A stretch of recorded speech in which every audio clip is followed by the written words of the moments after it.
Marami na ang nangangamba sa inaasahang malaki ang taas presyo ng mga produktong petrolyo bukas. May mga nagpakarga na ng maaga, kaya ang ilang gas station na ubusan na raw ng supply. Live mula sa Quezon City, may unang balita si James Agustin. James.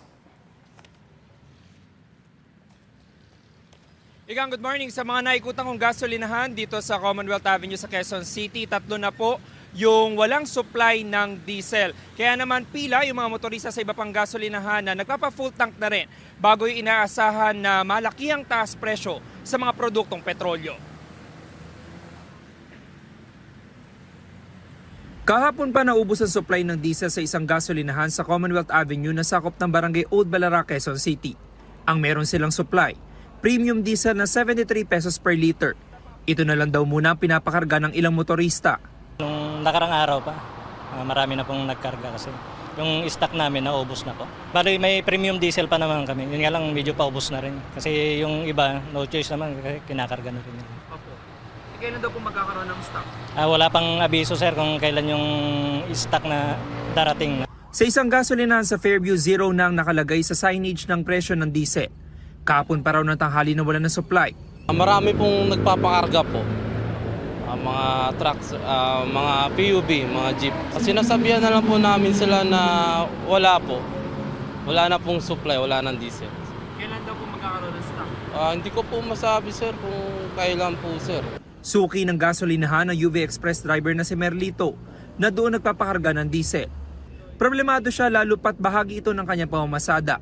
Sa iba na lang po kami, maghanap lang po ng medyo mababa po ang mga mababa po yung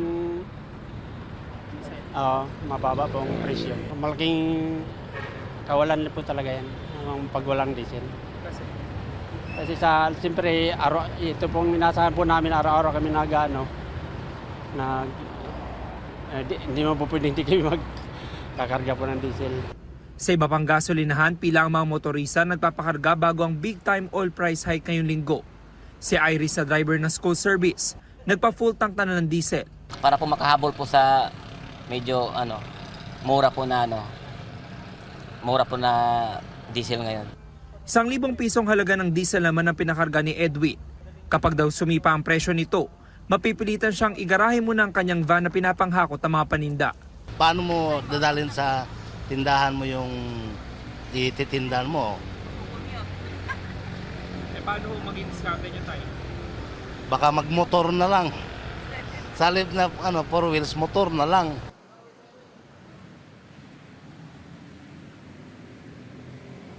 Samantala, nagpaalala naman ang Department of Energy sa mga gasoline station na mahigpit na sundin yung mga patakaran sa presyo ng produktong petrolyo at mahigpit na pinagbabawal po yung hoarding. Dito sa gasoline station na ito, sa Fairview kung nasaan ako ngayon, may mga nakita tayo kanina na mga magpapakarga sana ng diesel gaya na lamang ng mga jeepney driver, mga truck driver at mga UV Express driver, pero inaabisuhan sila ng mga gasoline pump attendant dito na humanap na muna ng ibang gasolinahan. Yan ang unang balita mula po rito sa Quezon City. Ako po si James Agustin para sa GMA Integrated News.